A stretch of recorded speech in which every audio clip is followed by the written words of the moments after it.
And I thought, I wonder if I could take that video, repurpose it into a full online course. Chose an online platform, set up my first course of about 12 or 13 that I ended up doing. And yeah, I think in the first month I had made 5,000 US in sales from that one course online. Hey everybody, this is Ben Weiss from Flippa, and you are watching Humans of Flippa. I'm joined today by Dr. Paula Moore. Really excited to have her. She, not too long ago, sold a fantastic asset on Flippa, but we will get to that later. I'd love to just start off and get to know a little bit about you. I mean, you are a doctor, correct? A doctor of chiropractic. That's correct. Chiropractic. So what took you from, obviously a lot of classes and a lot of time spent at school to become a master in that field?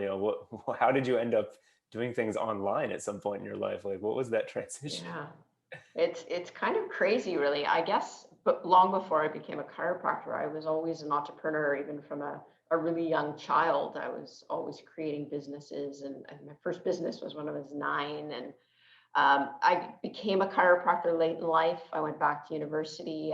I qualified at the age of 32, so that's late in terms of career choices. And it wasn't long into practice. I started practice in about 2001. I opened a clinic. It was really successful, but a few years in, I could feel my entrepreneurial itch again to create. And I had specialized in posture, that element of chiropractic. And I was always interested in posture exercises and alignment. And I just began making videos one day. I think I was so keen for a little creative flow again. And yeah, I did it on a really crummy phone, terrible audio, lighting, didn't know anything about video really. And I made this video showing people how they could exercise their own bunions in their toes, just kind of random. And it got a lot of views. And I thought, oh, that was pretty cool. And at first I got 500 views, and I thought, whoa, this was well over a decade ago. In those days, not a lot of people were doing things on YouTube to this extent. And then I had a little contest with myself. I thought, I wonder if I could get about 5,000.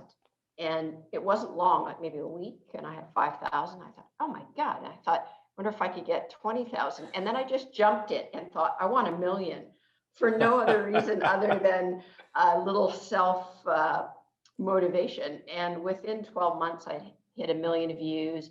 I'd created so many more posture videos, and my posture doctor brand kind of officially launched. And I transitioned away from private practice to being an online posture doctor, which was my kind of brand full time, and gained a huge following.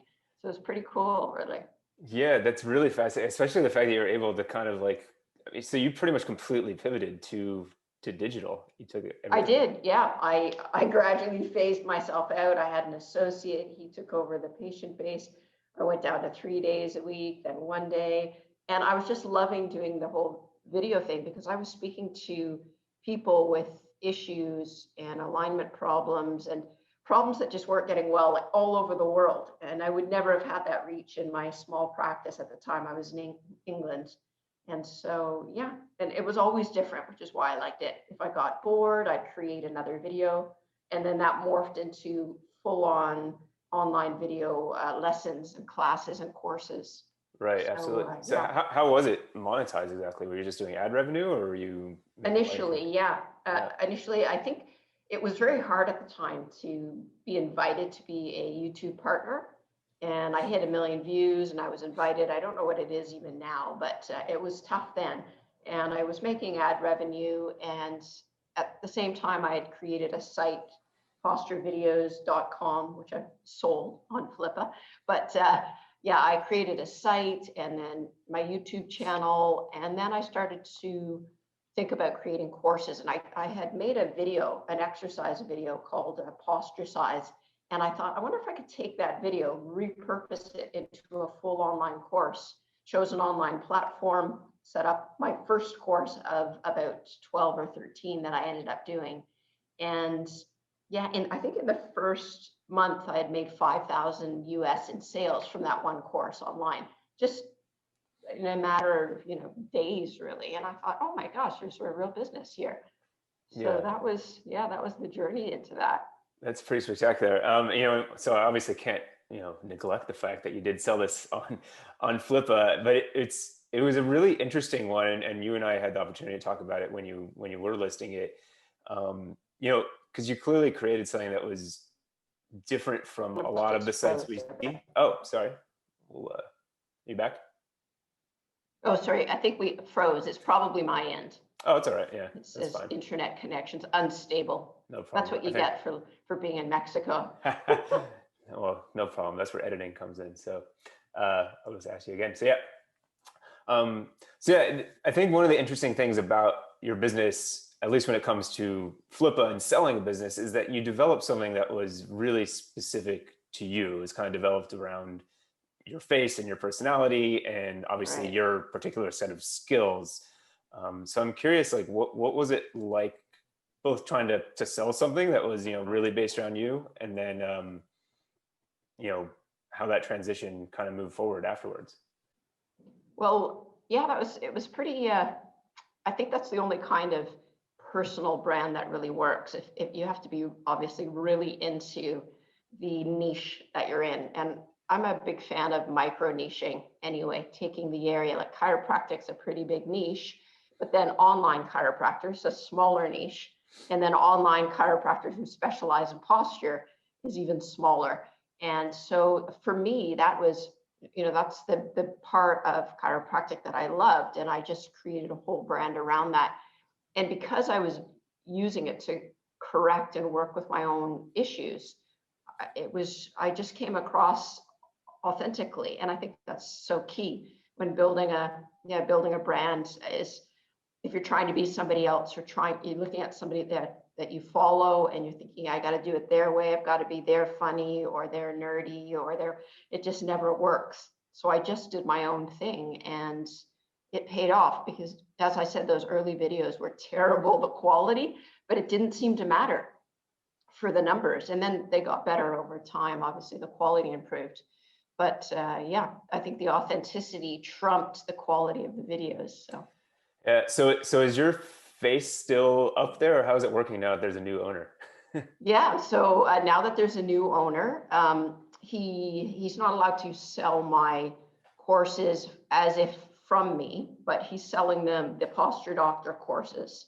And so yes, I'm still the face of the Posture Doctor brand and all those courses, but he may invite other health professionals into that brand, which is clever because when I was selling on Flippa, I created several ideas about how this might work for somebody who's obviously not going to be the posture doctor. How could somebody else come along? And this was a businessman who had nothing to do with posture or health, but he saw the potential there. And one was that you could invite all kinds of different health professionals that have courses as well.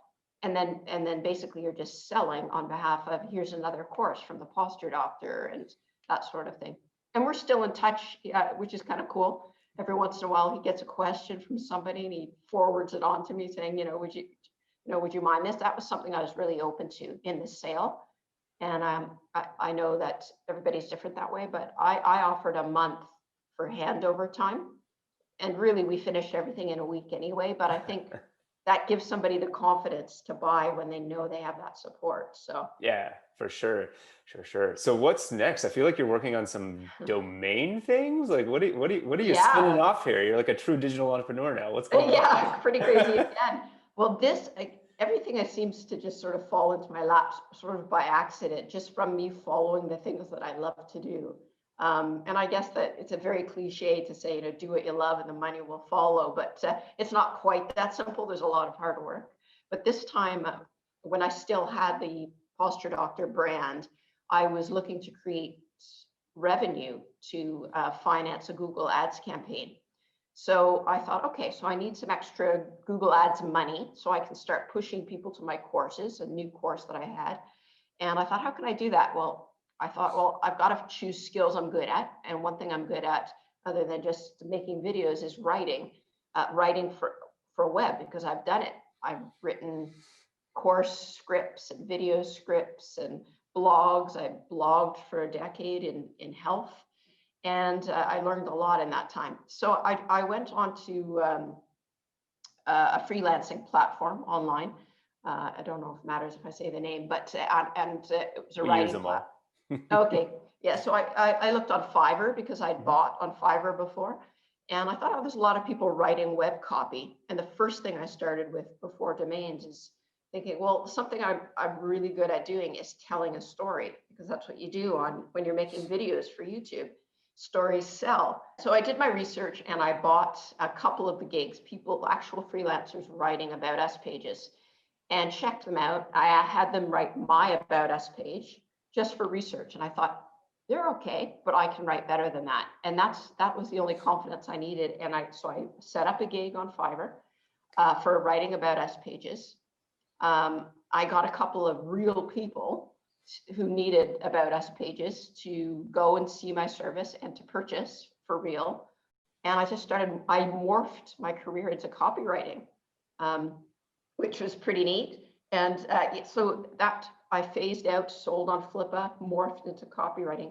And then my second gig was around naming, because I had just happened to read a book on how to create names. I've owned a lot of domain names over the years, and it's I love the creativity behind that. Since I was a kid, we were coming up with business names around the dinner table. With my family, we were always kind of doing that sort of thing. So I wanted again. I didn't just want to go in there and say, yeah, I can find names for you, create names. I wanted to do it well. So I read books on how to do it, how to name, kind of the science behind naming, and just set up another gig. And now I think I've named over 100 businesses, found their domains. And so I've kind of morphed again into kind of SEO, copywriting, and domaining. So that's helping really cool. people. Yeah, it's really neat. It's really neat. Because it's, of course, .coms are pretty hard to come by.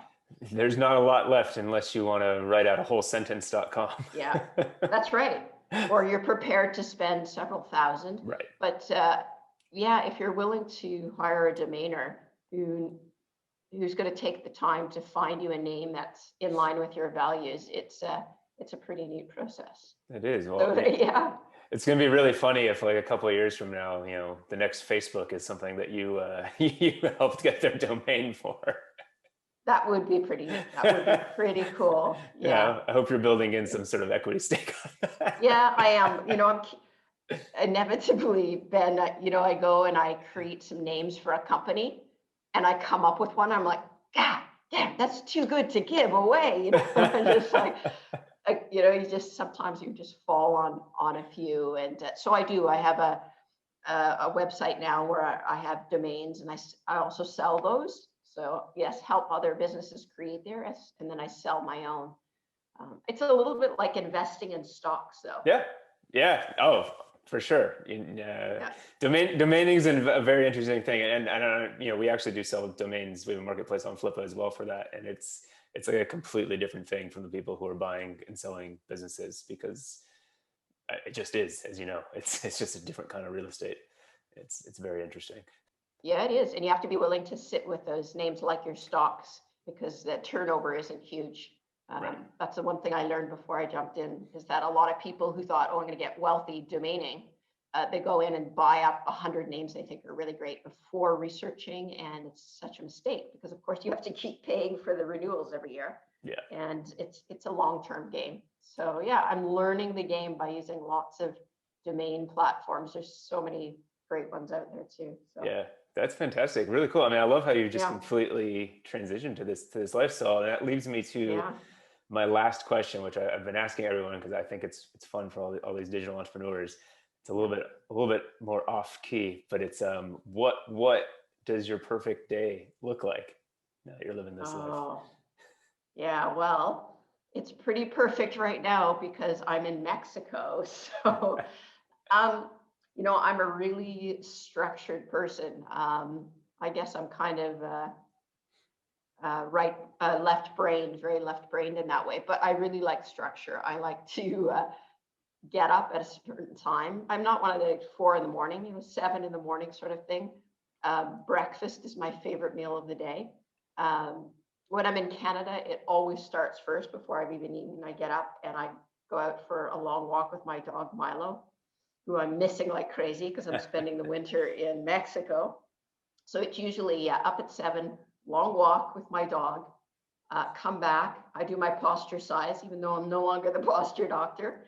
I do about a half an hour of posture exercises, and I have kind of a late breakfast by then. So maybe about 9:30, I have a really healthy breakfast. And then I get down to work. And so I'm not a super early worker. I'm at work by about 10. Yes, and then it could be any number of things.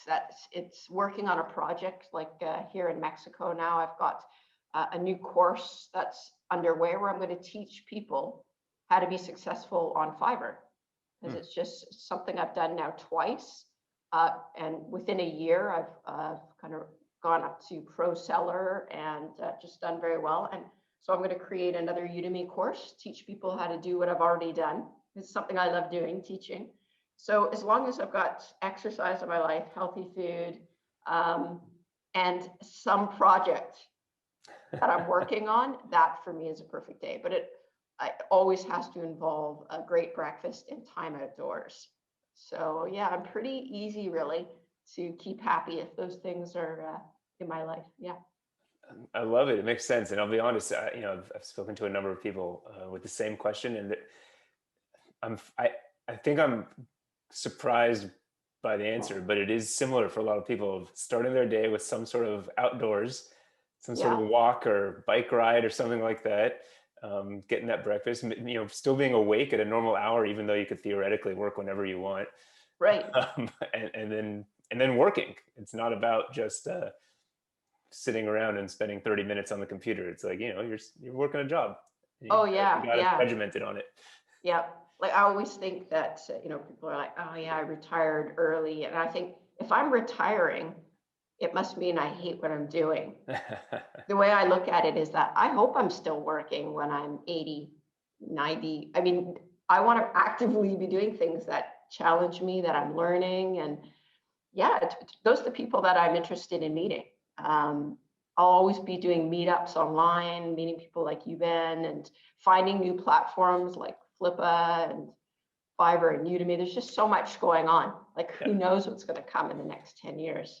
Absolutely. It's a crazy world, and maybe you'll have part in writing the About Us page or finding the domain for the next killer company. You never know. So yeah, that would be pretty neat. Well, thank you so much for joining today. It's been fun catching up and learning a bit about what's going on for you right now. Thanks, Ben. I really appreciate it. All the best to you too.